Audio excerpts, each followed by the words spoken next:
E o nosso convidado é o reverendo João Arthur.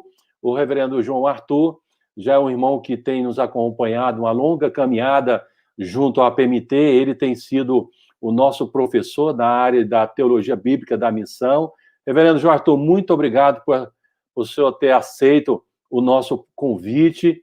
É certo que o tema que o irmão vai abordar não dá para se esgotar no tempo que nós temos predeterminado, mas queremos e rogamos que o senhor abençoe muito o irmão. O irmão é muito bem-vindo. E eu quero abrir um momento só para uma saudação inicial, antes de nós começarmos. Pastor Agripino, é um prazer estar aqui com o irmão, com toda a equipe da PMT que está por trás, promovendo esse evento, trabalhando para isso, e ser o palestrante de hoje. Me sinto honrado de participar desta maneira como palestrante, abrindo aí essa série de palestras, e tenho um grande prazer sempre de atender aos convites da PMT. Eu quase não digo não aos convites da PMT. Eu diria até que não digo não aos convites da PMT, são sempre muito bem-vindos. É uma das áreas da nossa igreja em que eu tenho tido muito prazer em servir e trabalhar, e fico muito contente de participar desse evento. Me sinto honrado, de fato. Já deixo aqui o meu agradecimento ao senhor, à sua esposa Mônica, a toda a equipe da PMT, a diretoria, todos que têm trabalhado, não só nessa série de palestras, mas sempre nos auxiliando nas aulas e em tudo mais. É um prazer servir a nossa igreja, servir ao reino por meio da PMT, e uma alegria estar aqui com os irmãos. Muito obrigado por ter aceito aí o nosso convite. O irmão já faz parte aí desse projeto da APMT. Então, quando nós pensamos numa agenda para agosto, é certo que veio em bom tom a pensarmos sobre a missão. E aí podemos pensar em vários aspectos da missão: estratégia, metodologia, possibilidades, oportunidades, perspectivas, mas, na verdade, o fundamento do chamado da missão, ele começa com a palavra de Deus. A gente pode colocar muitas possibilidades e oportunidades de você servir no Brasil, ao redor do mundo, mas a nossa convicção e o nosso fundamento é a Bíblia, é a palavra de Deus. Então, eu passo nesse instante para o reverendo João Arthur, que vai estar dando início a essa reflexão sobre a teologia bíblica da missão. E aí gostaria de desafiá-lo para que todos nós estejamos atentos para ouvir o que o senhor tem para cada um de nós. Muito bem-vindo, reverendo. O irmão está com a palavra. Obrigado, pastor Agripino. Mais uma vez, é uma alegria poder participar desse evento da PMT e tratar desse tema que é tão precioso a nós, que é missões sobre a perspectiva da Escritura. De fato, para nós, como servos de Deus, como cristãos, como igreja, tudo começa pela Escritura, né? Ela é a base, ela é o fundamento, e nós sempre voltamos a ela e buscamos a instrução nela. E quando pensamos nessa tarefa tão importante da igreja, eu diria essa tarefa fundamental, essa tarefa que faz parte do caráter da igreja, do que ela é, porque nasceu com a igreja, nasceu com o nascimento da igreja, né? Surgiu com o nascimento da igreja. Nós temos que voltar para a Escritura e entendê-la completamente. E eu queria chamar a atenção, então, nessa palestra, para um episódio que é singular na história da compreensão da missão, da compreensão da obra de Deus e do avanço do reino de Deus, que é Atos, capítulo de número 15. Atos, capítulo de número 15, algo acontece ali com aquele episódio, que é um episódio de uma contenda. Eu sempre digo que quando o crente usa a palavra contenda é porque o negócio foi sério, né? É uma palavra muito nossa, só nós utilizamos. Outros que não são cristãos não conhecem muito essa palavra. Mas é um capítulo que narra um evento que aconteceu no seio da igreja, que começa com uma contenda, mas que termina com uma resolução, com uma decisão que vai ser fundadora, né? Vai ser um dos pilares para o desenvolvimento da igreja nos séculos seguintes e fundamental. Então, quero chamar a atenção de Atos para Atos 15, e nós vamos olhar para o texto de Atos 15 e tentar, daí então, montar alguma base histórica, indo lá de trás, lá Abraão, e ver a caminhada deste processo redentivo de Deus, o desenvolvimento do processo redentivo, que culmina com esta divisão, com esta contenda que houve em Atos 15.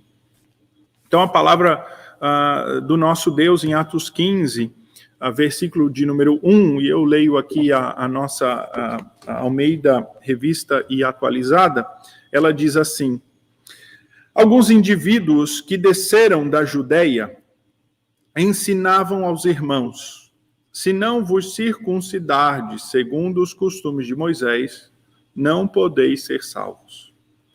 Tendo havido da parte de Paulo e Barnabé contenda, e não pequena discussão, veja a palavra contenda aqui, e ainda reforçado por não pequena discussão.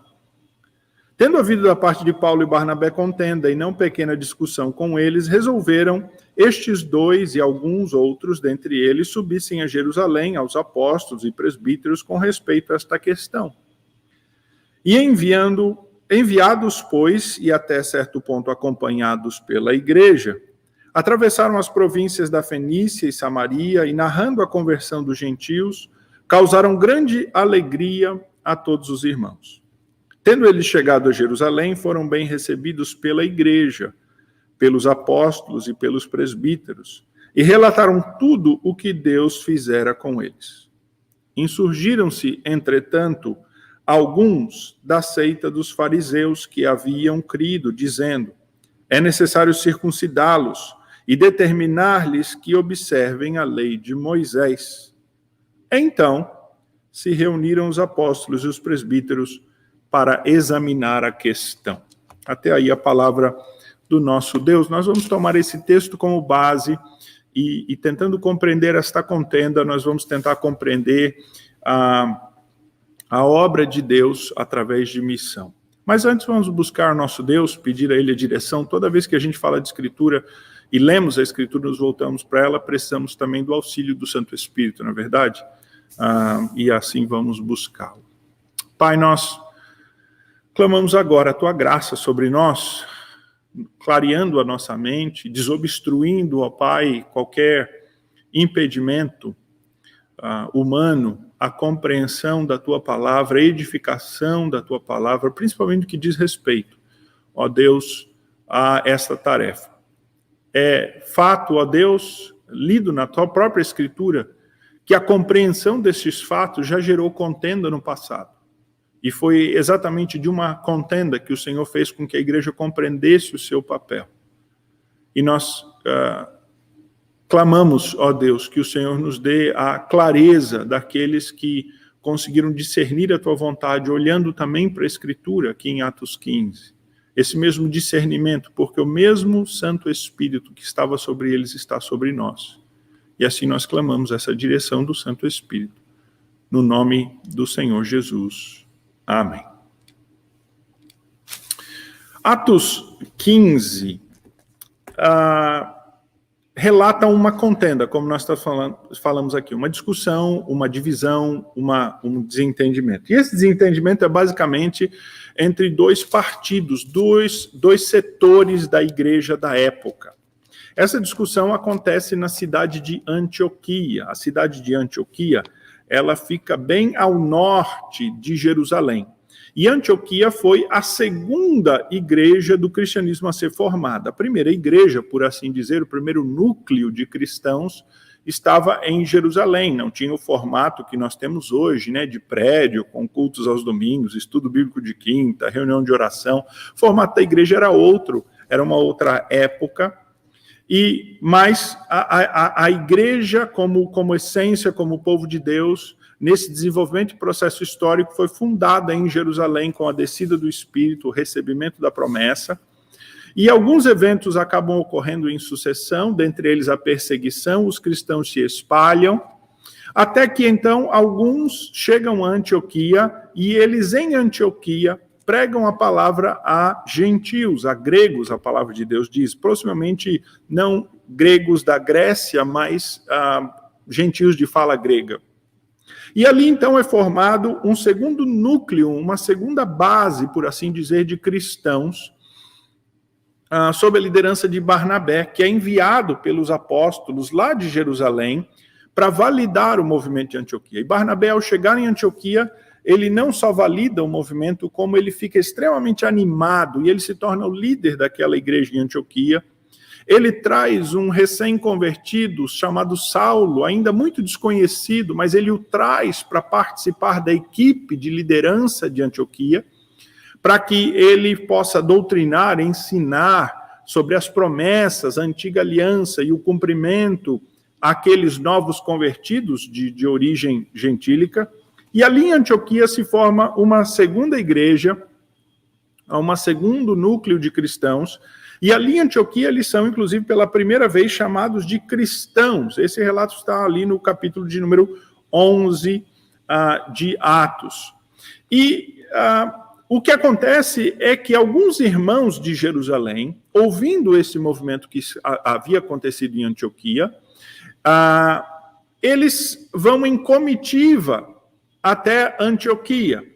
E lá chegando, eles constatam que aqueles que estavam lá e faziam parte dessa segunda igreja, desse segundo núcleo cristão, eles de fato haviam se convertido ao Senhor Jesus, crido na sua encarnação, na sua morte, na sua ressurreição, eles já tinham sido batizados, mas eles não haviam ainda adotado o costume da circuncisão.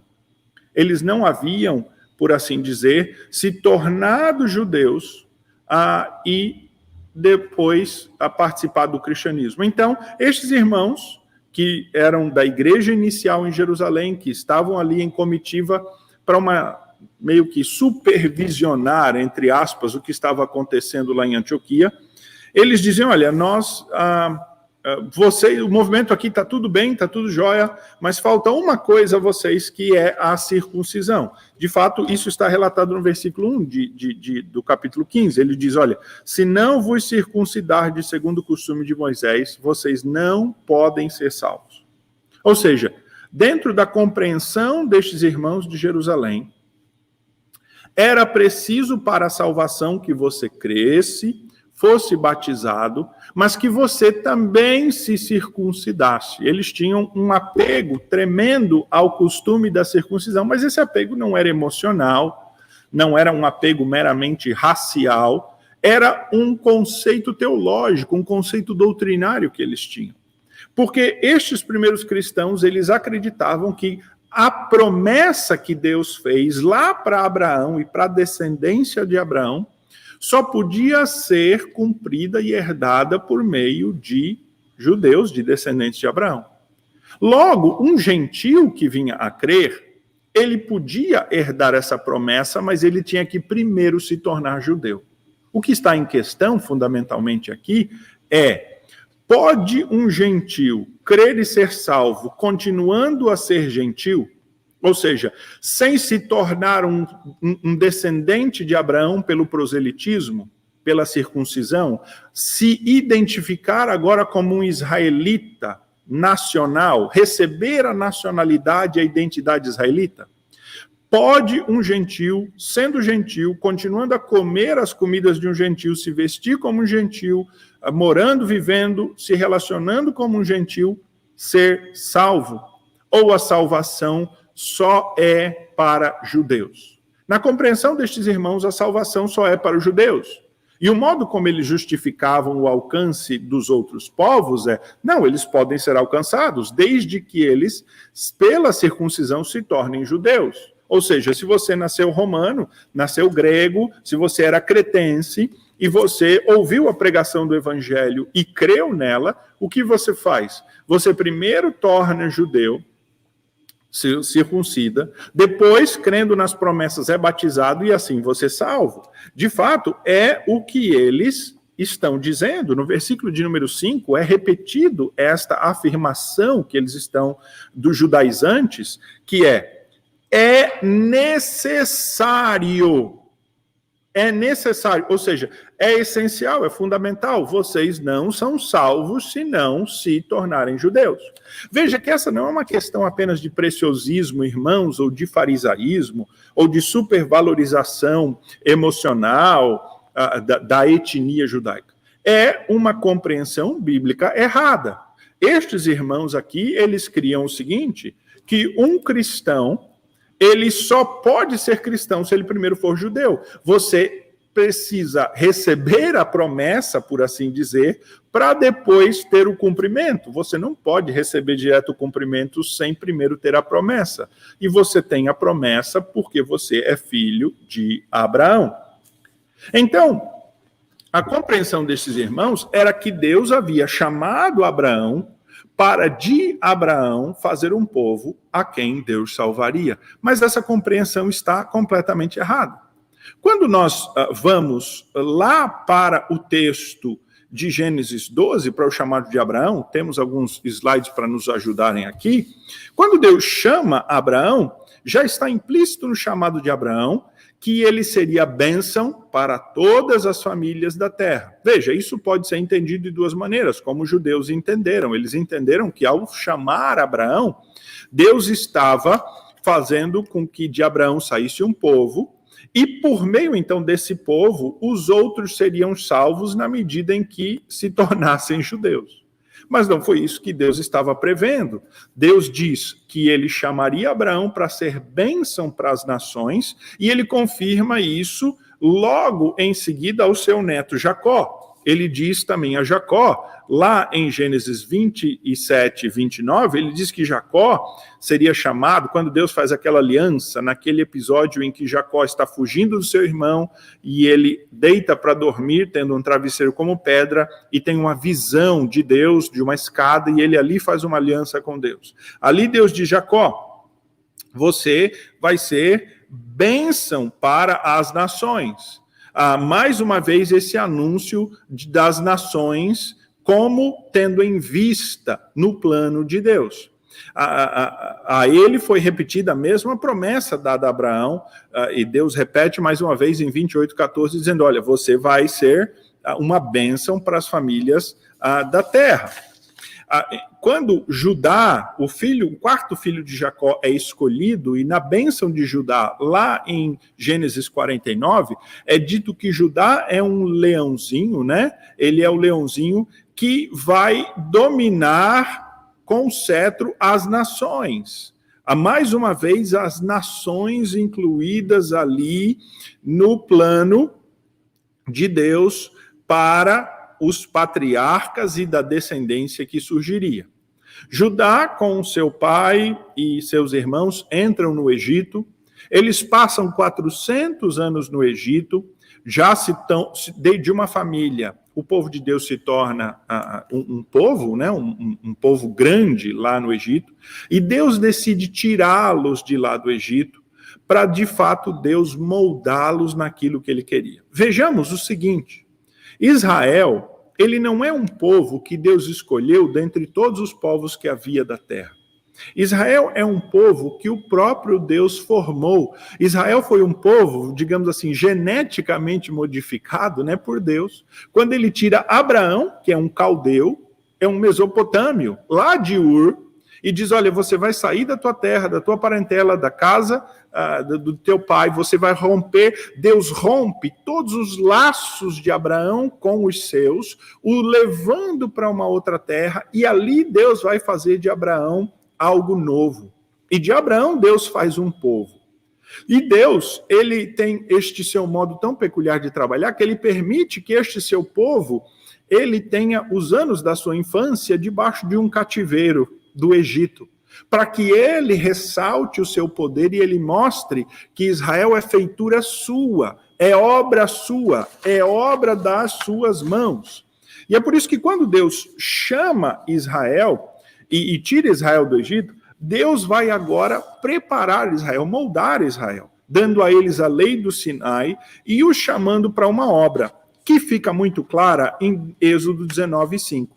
Deus diz, olha, vocês vão ser o meu povo especial, peculiar dentre todas as nações. Eu vou ler aqui Êxodo 19, 5 e 6, que diz assim: Agora, pois, se diligentemente ouvirdes a minha voz e guardardes a minha aliança, então sereis a minha propriedade peculiar dentre todos os povos, porque toda a terra é minha. Vós me sereis reino de sacerdotes e nação santa. São estas as palavras que falarás aos filhos de Israel. É a instrução que Deus dá a Moisés para dizer. Eles seriam a nação peculiar de Deus, a nação exclusiva de Deus. Para quê? Porque Deus queria salvar só os descendentes de Abraão e só israelitas? Não. Eles seriam uma nação peculiar, separada, distinta, para eles serem o sacerdote das nações. Essa mesma ideia é reforçada lá em Deuteronômio 32, no discurso final de Moisés, quando Moisés diz assim, Deuteronômio 32, 8 e 9. Quando o Altíssimo deu às nações a sua herança, quando dividiu toda a humanidade, estabeleceu fronteiras para os povos de acordo com o número dos filhos de Israel. Pois o povo preferido do Senhor é este povo. Jacó é a herança que lhe coube. Então o Senhor Deus, ele olhou os povos da terra e ele disse, eu quero salvar este e vou me relacionar só com este. Não. O texto deixa muito claro no versículo 18, quando ele diz assim, e é uma advertência de Moisés, aquele povo que havia murmurado no deserto, mas ele diz assim, vocês abandonaram a rocha, com um R maiúscula, que os criou, que os gerou. Vocês se esqueceram do Deus que os fez nascer. Aqui a ideia de fez nascer não é nascer no sentido de pessoal, mas no sentido de étnico, como nação, como povo. Veja, se Abraão não tivesse saído de Ur dos Caldeus, ele continuaria sendo caldeus e geraria caldeus, babilônicos, mesopotâmios. Quando Deus tira Abraão de lá e separa Abraão da sua família, Deus está fazendo uma limpeza, uma mudança, trazendo Abraão para a terra onde ele faria dele uma nova nação. E Deus mostra que é o seu poder e a sua graça quando sua esposa é infértil, Deus parece demorar a dar a promessa, depois dá a promessa. O filho de Abraão casa com uma mulher infértil e Deus lhe dá um filho, um único filho, né? Depois, novamente, a história se repete, a infertilidade, Deus dá 12 filhos a Jacó, Deus mostrando o seu poder, permitindo que eles vão para o Egito, os tirando do Egito para eles serem uma nação de sacerdotes, para que eles sejam uma nação que vai conduzir. O profeta é aquele homem que traz a palavra de Deus para o povo. E o sacerdote é aquele que leva a oferta, o sacrifício do povo para Deus. É isto que Israel deveria fazer. Israel deveria ser a proclamadora das graças de Deus entre as nações, trazendo as nações para que elas fossem a Deus. Israel, entretanto, não foi, primeiro em lugar, obediente a Deus. E em segundo lugar, quando quis se apropriar desse seu chamado ou desta promessa, se apropriou errado. Israel é o filho mais velho, naquela parábola dos 2 filhos, né, que nós chamamos de parábola do filho pródigo. Ele é aquele povo que se acha mais justo e mais digno do que os outros e que não aceita que outros recebam nenhum tipo de benefício do Pai, porque eles são o povo fiel. E nem tão fiéis eles foram assim. Deus os puniu diversas vezes, os levou ao cativeiro. Então, ao longo do tempo, Israel desobedece a Deus de 2 maneiras. Ou eles se tornam, numa primeira fase, completamente desobedientes da lei de Deus, até serem castigados, e depois de serem castigados, eles abraçam essa identidade judaica no pós-exílio, mas eles se tornam judeus que entendem que só judeus podem ser salvos. De fato, Deus, eles entendem, tem um plano especial para os judeus. Ou seja, a salvação não é por meio dos judeus para todos, que era o plano de Deus quando os chamou para ser sacerdotes. Mas eles entendem que o plano a salvação para judeus apenas. Ou seja, se você é um gentil e você quer ter a salvação que Deus oferece em Israel, você precisa se tornar um judeu. O Senhor Jesus, quando ele vem e ele nasce judeu, cumpre toda a lei judaica, circuncidado ao 8º dia, ele era um rabi, tanto que as pessoas de longe o identificavam, ele é um judeu, possivelmente ele se vestia como um judeu, ele se comportava como um judeu, ele falava o aramaico, ele era um rabi, possivelmente até rabi, lá na sua cidade, em Nazaré. Talvez ele foi treinado até para ser uma espécie do rabi do mestre de Nazaré. Ele era considerado este judeu. E ele faz um ministério entre os judeus. Porque ele foi enviado aos judeus. Ele diz, olha, eu fui enviado à casa de Israel. E ele diz, eu tenho ovelhas de um outro aprisco, ele diz em João 10. Mas eu fui enviado para a casa de Israel. O apóstolo Paulo vai ressoar este mesmo moto quando ele diz que Deus salva primeiro o judeu, mas também o grego. Porque os judeus, eles receberam a promessa e primeiro a obra de Deus vai ser feita em Israel. Mas o Senhor Jesus não veio com exclusividade para os israelitas e nós temos inúmeras situações nos evangelhos, episódios nos evangelhos que nos mostram a sua compaixão e o seu amor pelos gentios. Embora o Senhor Jesus fez um ministério eminentemente, na sua maioria, com raras exceções, em Gadar, ele subiu ao norte da Palestina uma vez e atendeu aqui e ali um gentil, mas eminentemente o Senhor Jesus fez um ministério judaico. Ele seleciona 12 apóstolos judeus, não haviam gentios. E os 120 que recebem o Espírito Santo em Atos 2 são 120 judeus, não haviam gentios. Os 3.000 convertidos na primeira grande conversão, após a descida do Espírito em Atos 2, são judeus. Quando os judeus se espalham, eles se espalham de Jerusalém e saem e vão pregando, mas eles só pregam a judeus. É isso que nos diz Atos 11:19. Atos 11:19 diz assim: os que foram dispersos por causa da tribulação que sobreveio a Estevão, fala aqui de Atos 8, quando Estevão foi morto, um diácono da igreja, o primeiro cristão a ser morto, os cristãos que naquele ponto da história do cristianismo estavam circunspectos, estavam concentrados em Jerusalém, com medo da perseguição e da intensificação da pressão sobre eles, eles se espalharam. Então, o versículo bíblico diz que aqueles que fugiram, que saíram, se espalharam por meio da perseguição que veio Estevão, se espalharam até Fenícia, Chipre e Antioquia. Não anunciando a ninguém a palavra, senão somente a judeus. Por que eles só anunciavam a judeus? Porque eles entendiam que a promessa era só para judeus, não era para gentios. Gentios não podiam herdar sendo gentios. Os gentios, portanto, não tinham direito, por assim dizer, porque eles não receberam a promessa. A promessa foi feita a Abraão, a sua descendência, para que aqueles, então, que entrassem para o povo de Israel pudessem herdar a promessa. E é nesse ponto, então, que Deus vai, após a descida do Espírito, mostrar que ele tem um plano para as nações. E é aqui que missão vai entrar neste propósito de avanço. O convite da antiga aliança era: venham a Jerusalém, venham ao Monte Sião, venham adorar a Deus no Monte Santo. Mas agora o Senhor Jesus diz à mulher samaritana: olha, vem a hora e já chegou em que adorareis ao Pai em espírito e em verdade em qualquer lugar.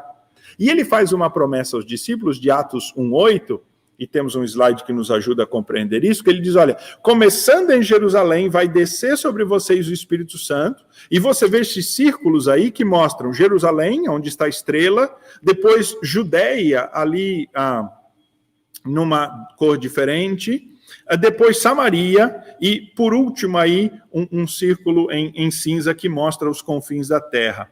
São 4 círculos que mostram, e Deus, de fato, começa a agir nesta mesma progressão no livro de Atos. Nós vemos 4 descidas do Espírito. Nós vimos Deus derramando o seu Espírito em Atos 2, temos um próximo slide que mostra isso. Depois em Atos 8, sobre samaritanos, e depois em Cesareia sobre gentios romanos, em Atos 10. Embora já tivéssemos a conversão de um gentio, o eunuco, no capítulo 8. Mas aquilo é tido como exceção. Quando, porém, o Espírito desce sobre os gentios no capítulo 10, Pedro, então, ao pregar e defender aquele movimento, ele diz assim no capítulo 10, 34, reconheço por verdade que Deus não faz acepção de pessoas. Pelo contrário, em qualquer nação, aquele que o teme e faz o que é justo, lhe é aceitável. E no versículo 43 de Atos 10, ele diz assim, dele, todos os profetas dão testemunho, está falando de Jesus Cristo, por meio de seu nome, todo aquele que nele crê, recebe a remissão de pecados. Pedro, então, valida esse movimento de expansão da promessa para os gentios.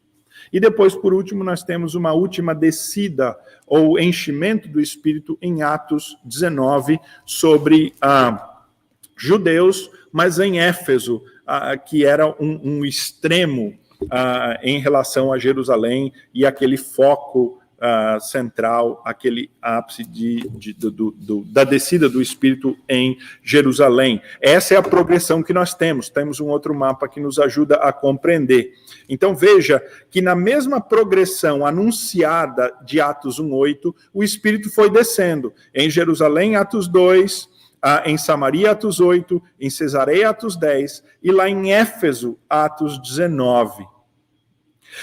Quando nós pensamos em Atos 15 ocorre no meio desta progressão. Temos um outro mapa que nos ajuda a ver. Na verdade, não é o próximo, é o seguinte. Este próximo mapa nos ajuda a ver. Veja, o Espírito desceu em Atos 2, depois ele desceu sobre samaritanos em Atos 8, depois sobre romanos em Atos 10, e ele vai descer de novo em Éfeso 19. Mas nesse ínterim é que está Antioquia, o episódio de Antioquia, né? A igreja de Antioquia que nasce dos capítulos 11 a 13.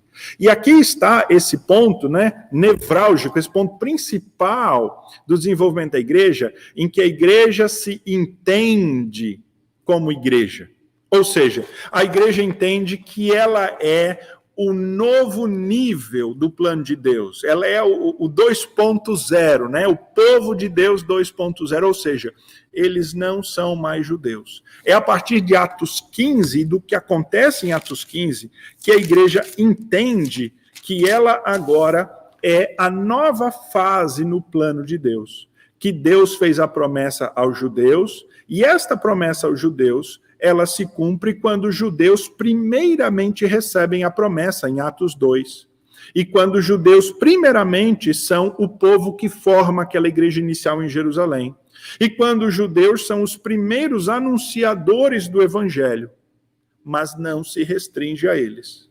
Deus também tem um plano de expansão, começando pelos judeus, partindo então para os demais povos. Aquela disputa que há em Atos, capítulo 15, é exatamente esta questão fundamental. Qual é o papel dos gentios? Paulo e Barnabé, eles dizem, olha, os gentios podem crer sendo gentios. Os judeus, judaizantes, dizem não. Eles precisam primeiro se tornar judeus, para depois herdarem a promessa e a salvação. A questão não é resolvida fácil. E então, levada a questão a Jerusalém, se reúne um grande concílio de mestres da palavra de Deus, os líderes da igreja. Os apóstolos não tomaram essa decisão para si, uma decisão certamente dirigida pelo Espírito, mas apóstolos e presbíteros de toda a igreja da época da região, e lembra, só tinha 2 igrejas, só havia a igreja de Jerusalém e a igreja de Antioquia. E presbíteros pequenos focos de cristãos espalhados entre aquela região. Temos o mapa que nos mostra aí, aquele mapa de Jerusalém e Antioquia antes, que pode usar. Exatamente. Só tinha essas duas igrejas ali. E um movimento espalhado entre essas duas igrejas, basicamente. Não havia mais muito. Paulo já tinha feito a sua primeira viagem missionária pela Ásia e deixado focos cristãos. Possivelmente alguns desses presbíteros se reúnem no Concílio de Jerusalém. Mas fundamentalmente era uma igreja formada de judeus. Era eminentemente uma igreja formada de judeus. Nós estamos falando aqui de Atos 15, cerca de 10 a 15 anos depois da ressurreição e da descida do Espírito de Atos 2, né, da ressurreição de Jesus e descida do Espírito em Atos 2. Então a igreja já tinha passado mais de uma década, ela já tinha se desenvolvido, já haviam vários focos e núcleos cristãos espalhados, mas havia fundamentalmente dois grandes centros, que eram Jerusalém e Antioquia, não muitos mais outros. Os apóstolos se assentam para discutir a questão, e quem resolve a questão em Atos 15 é o irmão do Senhor Jesus, Tiago, que é um judeu e que é líder do movimento judaico mais extremado até. Mas é ele que dá um parecer em favor dos gentios. Em Atos 15, voltando lá, a partir do versículo 13, a palavra de Deus diz assim: depois que eles terminaram, falou Tiago dizendo: irmãos, atentai nas minhas palavras. Expôs Simão como Deus primeiramente visitou os gentios a fim de constituir dentre eles um povo para o seu nome. Conferem isto com a palavra dos profetas, como está escrito: cumpridas estas coisas voltarei e reedificarei o tabernáculo caído de Davi, e levantando das suas ruínas restaurá-lo-ei, para que os demais homens busquem o Senhor, e também todos os gentios sobre os quais tem sido invocado o seu nome, diz o Senhor que faz essas coisas. Pelo que julgo eu, não devemos perturbar aqueles que dentre os gentios se convertem a Deus. Não devemos perturbar aqueles dentre os gentios que se convertem a Deus, é a parecer de Tiago. Mas onde Tiago vai tirar esse parecer? Tiago faz aquilo que nós estamos fazendo aqui hoje. Volta para a Escritura. Tiago tinha a escritura do Antigo Testamento, o Novo Testamento estava sendo escrito ali, né? Talvez nenhuma até das cartas que nós temos nesse ponto tivesse sido escritas. Gálatas, ou talvez a própria carta de Tiago, só, mas não muitos outros livros. Porém, ele tem o Antigo Testamento, e ele vai exatamente nas promessas. Se alguns estão interpretando que as promessas dizem que é para judeus e por meio dos judeus para judeus, né? Por meio dos judeus, nós temos que voltar a essas promessas e compreendê-las para saber se a promessa foi feita dizendo exatamente que só judeus podem ser salvos. E Tiago, então, vai buscar instrução na palavra de Deus, lá no livro de Amós, no capítulo 9, né, do restabelecimento do templo, do tabernáculo caído. Então, veja, que Deus iria restabelecer o tabernáculo caído, ou seja, restituir Israel. Há uma projeção, mas para que Israel, então, alcançasse as demais homens e os gentios buscassem o Senhor que eles têm invocado. Então, Tiago interpreta Amós 9, de fato, neste sentido de entender que Israel recebeu o cumprimento da promessa primeiro, porque eles viram o Messias, participaram do ministério terreno dele, são os primeiros a testemunhar da sua ressurreição e do seu poder, os primeiros a receber o Espírito Santo, mas não fica com os judeus apenas. Este evangelho da graça pode ser expandido a gentios. A igreja de Antioquia já havia compreendido isto, embora não tivesse uma compreensão completa disso. E lá em Antioquia, Deus já havia afirmado que isso deveria ser feito, quando o próprio Espírito Santo, em Atos 13, né, ele escolhe a Paulo e Barnabé para uma obra que ele tenha separado. Então, Atos 13:1 diz: havia na igreja de Antioquia profetas, mestres, Barnabé, Simão, por sobrenome Níger, Lúcio de Cirene, Manaém, Colasso de Herodes, o tetrarca e Saulo. E servindo eles ao Senhor e jejuando, disse o Espírito Santo: separai-me agora Barnabé e Saulo para a obra que lhes tenho chamado. E Barnabé e Saulo, então, são enviados pela igreja e começam a pregar para todo tipo de gente e batizar todo tipo de gente, mas isso não estava certo ainda na cabeça de toda a igreja, na compreensão dos apóstolos. Haviam partidos e divisões. É a partir de Atos 15, então, que a igreja diz assim: nós não somos judeus, nós somos igreja. E igreja é judeus, gentios, gente de todo o povo, de todo o tipo, que agora está numa outra instituição terrena, onde Deus age, que é chamada igreja, o cristianismo, os cristãos. E a partir de Atos 15, então, é que missões ganha este seu verdadeiro sentido e impulso. A partir de Atos 15, a igreja vai, e ela vai com vigor, e ela se expande, porque ela tem essa legitimidade de compreensão de que todos os povos têm o direito de crerem. Embora não tenham recebido a promessa, embora nunca tivessem falado de Deus, eles têm esse direito de crer. E é a partir desse ponto que a igreja realmente encampa e toma sobre si essa responsabilidade de avançar para pregar aos gentios, porque antes o campo estava fechado. Olha, é para judeus, porque foi judeus que receberam a promessa. Mas a partir de Atos 15, não, agora os gentios também podem crer, e eles podem crer sendo gentios. Então o campo se alastra muito, e ele ainda não foi esgotado. Nós continuamos hoje tendo que cumprir este nosso chamado, esta tarefa. Começou com judeus, mas não é só para judeus. É a partir dos judeus para os gentios. E hoje, na verdade, a igreja ela é fundamentalmente, na sua maioria, formada de gentios. E são os gentios que estão chamando gentios. E, de fato, parece até que o próprio Deus, numa inversão de papéis, vai usar os gentios para despertar os judeus pouco antes da vinda do Senhor Jesus, algo que a Escritura implica. Mas, irmãos, Atos 15 é fundamental, e eu quero encerrar por aqui dizendo que se não houvesse essa compreensão de Atos 15, talvez nós não estivéssemos discutindo missões hoje. É a partir desta compreensão de que alguém pode crer sem que ele precise mudar nada, a não ser o seu interior, o seu comportamento moral e ter fé que nós, fundamentalmente, vamos levar o Evangelho e dizer, crê em Cristo e você será salvo. E esta é a base, a compreensão desta tarefa, deste avanço da igreja hoje. Reverendo João Arthur, pela exposição.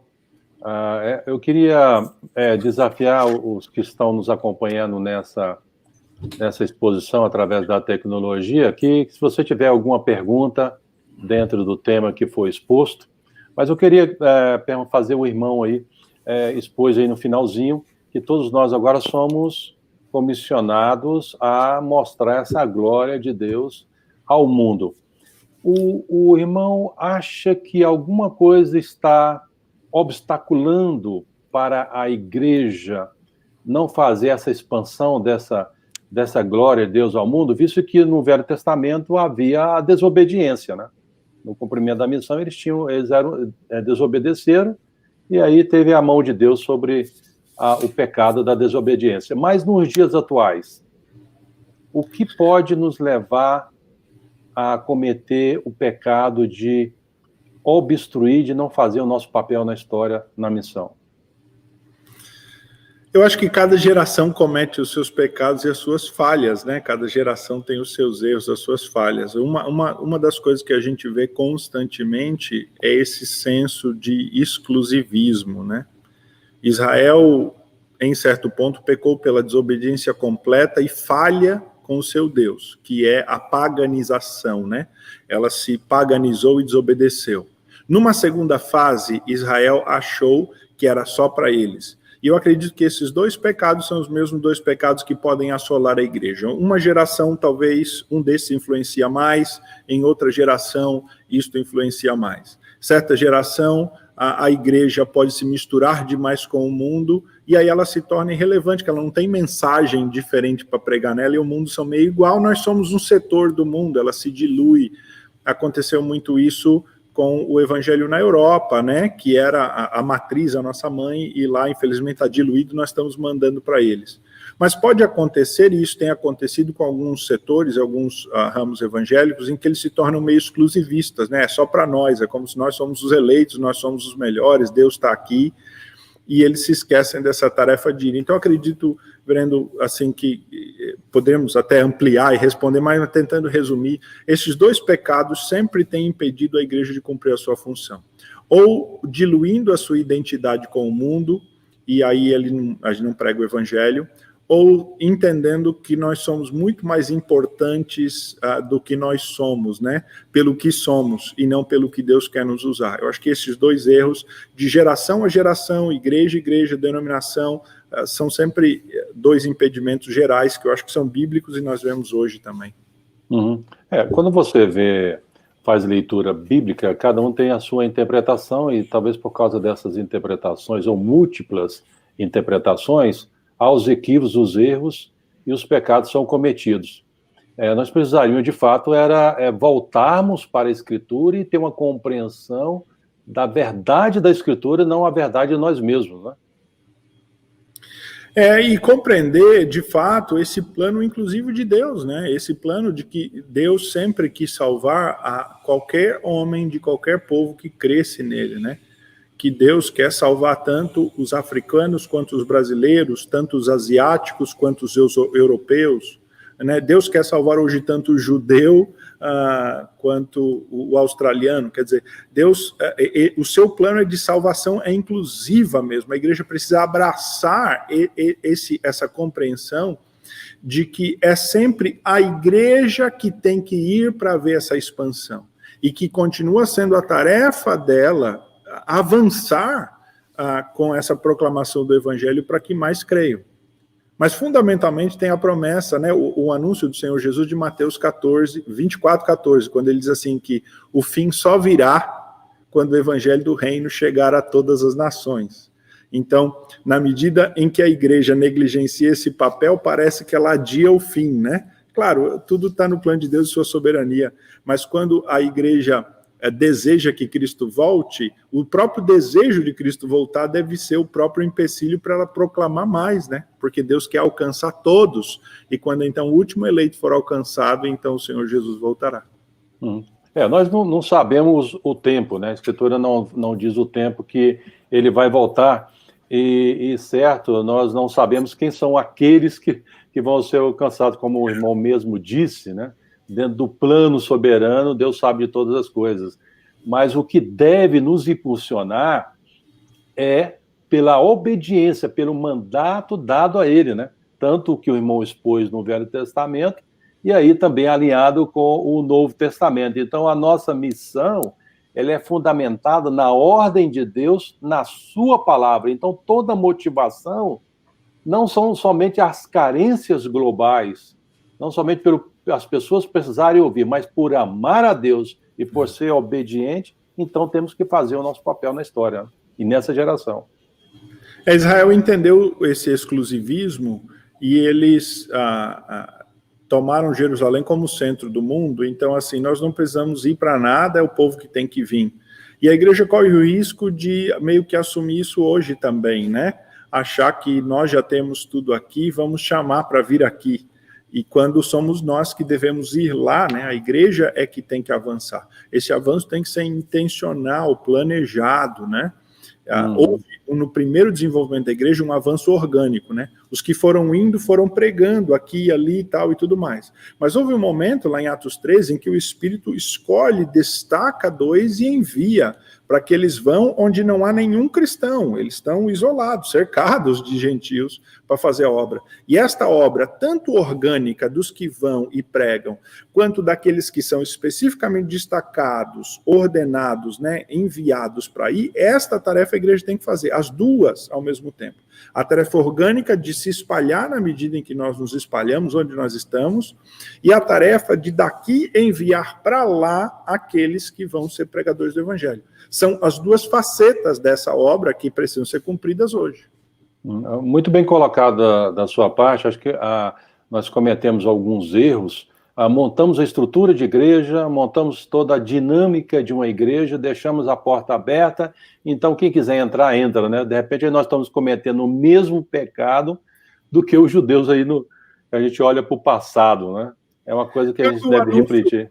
Atos 1:8, ele disse, vai descer descerá sobre vocês, né, o Espírito Santo com poder. Poder para quê? Para a gente fazer um culto bonito, ter os dons, mas não, é para tornar vocês testemunhas, né?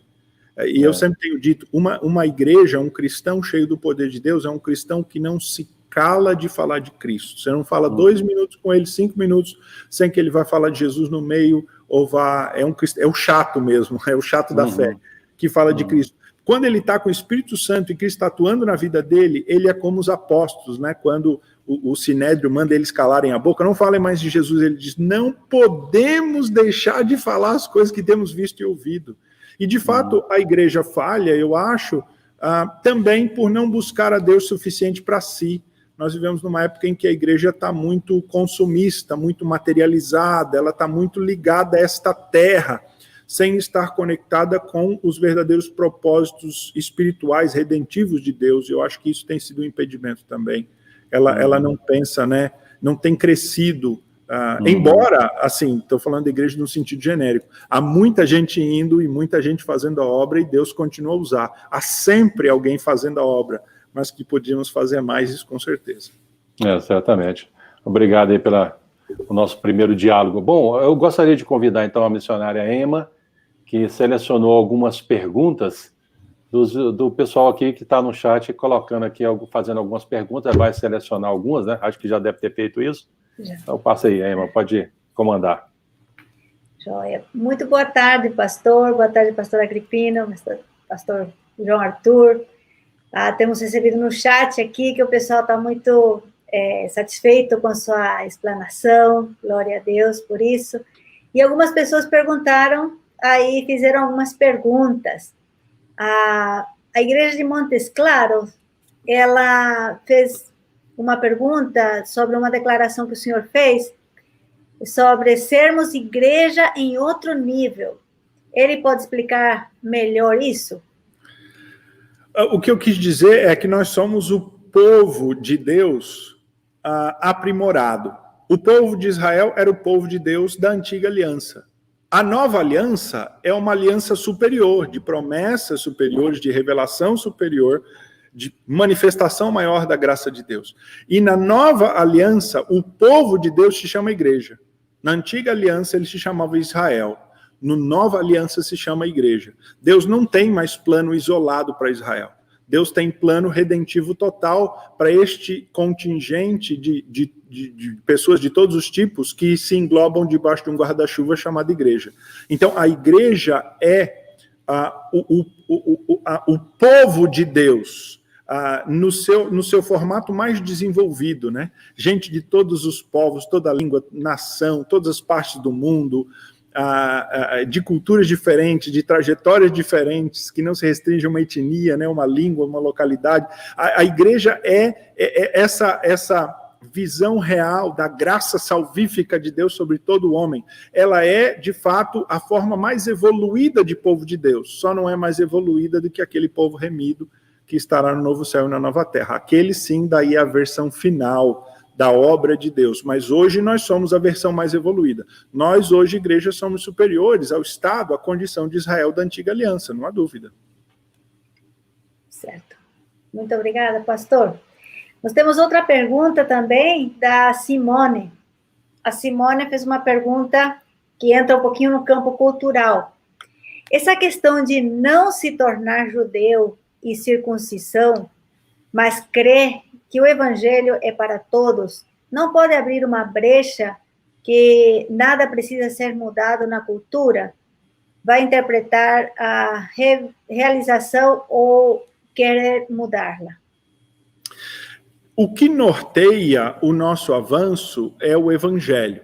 Lembra que a igreja de Atos, lá quando ela logo é formada, diz assim, e perseveravam na doutrina dos apóstolos. Aí vem na comunhão, partir do pão e nas orações. Então, sempre houve na igreja um fundamento doutrinário básico que nós não comprometemos. E o nosso desafio é justamente olhar a Escritura e estudar a Escritura, por isso que a gente continua tendo aulas de teologia, livro de teologia, a gente não pega só os livros antigos e os usa hoje, né? Nós continuamos tentando ler a Escritura e interpretar para compreender o que Deus quer e o que é básico e fundamental para nós hoje, e aquilo que nós não podemos comprometer, aquilo que é o evangelho. E aí, isto nós não comprometemos. Evidentemente que o evangelho, ele se amolda culturalmente. O que não pode haver também é a cultura mudar o evangelho. O evangelho, ele é intocável, ele é a base, ele é o fundamento. Agora, há aspectos que eles são culturais e eles são relativos. Então, há uma linha tênue entre o que é essencial e o que os teólogos chamam, né, na discussão, é adiáfora, né? É secundário, é questionável. Nós temos que buscar sempre, com toda honestidade, humildade e direção do Espírito, permanecer no fundamento, aquilo que é o fundamento. E no mais, nós podemos comprometer. Podemos comprometer entre aspas, né? A igreja vai se amoldar. Para dar um exemplo, a igreja não tinha prédios antes, né? Lá em Atos 2. Ela não tinha prédios antes. Ter um prédio de culto e se reunir domingo às 7h30 da noite não é essencial. Não é essencial à igreja, ao caráter. É algo relativo da época. Nós agora estamos tendo pandemia e não estamos nos reunindo, né? Em vários lugares não estamos nos reunindo. Deixamos de ser igreja? Não. Esse é um aspecto circunstancial. Depois de 2000 anos, a igreja se desenvolveu a ter prédios do modo como é, ter uma liturgia de um certo modo e servir a Deus de certa maneira, que faz parte da ordem, da decência, da contracultura, e é importante, mas não é essencial. O evangelho é essencial e ele nós não podemos comprometer em cultura nenhuma. Joia. Obrigada, pastor. Tem mais uma pergunta aqui. Como a missão de Jesus se relaciona com a missão da igreja? É uma pergunta bem complexa, né? Mais ampla. O que eu vou dizer é o seguinte: o Senhor Jesus veio para salvar e remir o pecador. E a igreja veio para proclamar esta salvação e remissão. A missão do Senhor Jesus não é a missão da igreja. A missão da igreja, ela é subsequente e ela é fundamentada e só tem sentido na obra do Senhor Jesus. Mas a minha função não é ser Jesus para onde eu sou, para quem eu sou. O Jesus verdadeiro, real, encarnado, que morreu e ressuscitou, é aquele que fundamenta a minha missão e é dele que eu vou falar. Então a missão de Jesus foi se encarnar, vir e conquistar a justificação dos nossos pecados, propiciação pelos nossos pecados na cruz. E a nossa função, ela é uma função que deriva desta missão, desse envio do Senhor Jesus, que é o envio de proclamar o que ele fez. É em continuidade a obra dele. Certo. Nós temos mais... Né? Sim, não, porque, como o senhor falou, são coisas mais complexas. Nós temos também aqui uma pergunta assim: por que muitas igrejas hoje, líderes, muitas vezes, têm dificuldade de compreender que precisamos pregar esse evangelho a todo mundo? Olha, eu não sou pastor há muito tempo, mas sou pastor há um bom tempo, há 15, 16 anos, para saber que a igreja, ela é uma comunidade de pecadores que às vezes tem dificuldade de entender tantas coisas. E cada igreja vai ter, eu acho que a sua dificuldade local, e vai ter um perfil local. Há uma igreja que é extremamente missionária, mas vai ter um problema em outra área. Há uma igreja que talvez tenha dificuldade missionária. O fato é que uma igreja, ela é normalmente reflexo da sua liderança, da visão que o pastor, os presbíteros, a liderança traz e implementa. Mas eu diria assim, cada caso é um caso, é difícil entender e compreender. Agora, a tarefa missionária, ela tem sido, falando especificamente dela, uma tarefa meio inconveniente, porque você tem que sair da sua casa, né? Tem que sair ali daquela sua situação. Então, assim, às vezes a tarefa missionária, ela é uma que é deixada meio de lado por dizer assim, a gente tem que melhorar tantas coisas aqui na igreja antes da gente ir. Então, e exige tanto, então outras coisas são tentadas primeiro antes de se tentar a missão. Mas cada realidade é uma realidade, e às vezes a igreja, ela tem realmente, ocorre erros e dificuldade. Atos 15 surgiu de uma contenda, né, de uma divisão. A instituição dos diáconos surgiu de uma divisão, de uma sectarização, viúvas estavam sendo esquecidas, né? Então, às vezes a igreja ela é problemática, ela é difícil mesmo, mas continua sendo a noiva de Cristo, remida. Não, vamos continuar lutando para aperfeiçoar a igreja o máximo que pudermos. É isso aí. Obrigada, pastor. Temos uma última pergunta aqui, que o senhor já discorreu um pouquinho também na sua palestra, mas talvez poderíamos sintetizar um pouquinho. Qual é a diferença de fazer missões no Antigo Testamento e no Novo Testamento? Poxa, no nosso curso de missões, essa pergunta, ela leva um dia de 8 horas de aula. Podemos continuar aqui? Temos esse tempo? Não temos, né? Então, no nosso curso de missões, no CFM, a gente tenta abordar essa pergunta. Há muitas diferenças, eu acredito. Israel era sacerdote às nações, e o apóstolo Pedro vai dizer lá na sua epístola que nós somos sacerdócio real, nação santa, povo de propriedade exclusiva, para proclamarmos as virtudes daquele que nos chamou. E há similaridades, mas fundamentalmente eu acho que é o sentido. Israel chamava os povos para vir a Jerusalém. Jerusalém tinha um papel geográfico, religioso, muito importante. E Israel chamava daqui os povos para virem aqui e servirem Deus aqui, porque havia esse aspecto localizado. A missão da igreja, o envio da igreja agora na Nova Aliança é um envio realmente geográfico. Ele é um envio que vai mesmo, havendo esta mudança de paradigma, né, de que você não precisa mais tornar-se judeu, pode ser. Então, eu acredito que a inversão é uma inversão que muitos teólogos da hora de missão têm utilizado aí um pouco da física para descrever, que ela deixa de ser um chamado centrípeto, que é das extremidades para o centro, né, chamando eles para virem a Jerusalém, para ser centrífugo, e partindo de Jerusalém, indo para o restante da terra. E é por isso que nós hoje, ao convertermos alguém, nós não dizemos a ele, olha, você vai se batizar, você vai crer, mas pelo menos uma vez na sua vida você tem que ir a Jerusalém, né? Pagar uma peregrinação a Jerusalém. Não precisa.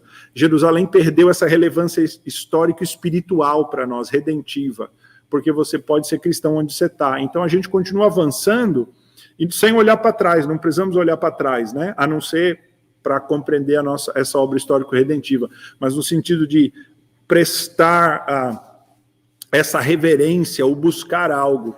Não, nós continuamos avançando e o reino de Deus avança, olhando sempre para frente, para aqueles que temos que alcançar.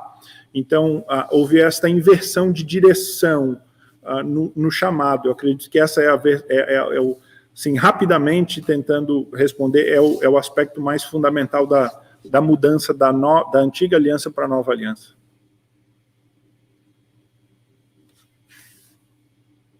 Não estamos ouvindo, reverendo. Acho que seu microfone está no mudo. Muito obrigado pela sua participação. Agradeço muito você ter disponibilizado esse tempo para estar conosco e várias pessoas nos acompanhando, e certamente pôde esclarecer um pouco mais dos fundamentos bíblicos da missão. E a nossa temática ela vai se estender aí no decorrer de agosto, né? Eu quero agradecer também aos irmãos que estiveram aí por detrás da cortina, aí, o Kleber, a Isabela e a Emma, que nos ajudaram, dando todo o apoio e todo o suporte, e queremos que você reflita sobre essa verdade bíblica. Eu gostei muito daquilo que o Senhor nos falou nesse dia, né? O nosso papel, a nossa responsabilidade, e que esses princípios, esses fundamentos, encravem no seu coração e na sua mente, porque com isso vai nos impulsionar no cumprimento da missão. Como eu citei no início, você pode desenvolver estratégias, metodologias, mas se o seu fundamento não é bíblico e o seu impulso para cumprir a missão não está balizada pela Bíblia, então tudo é em vão.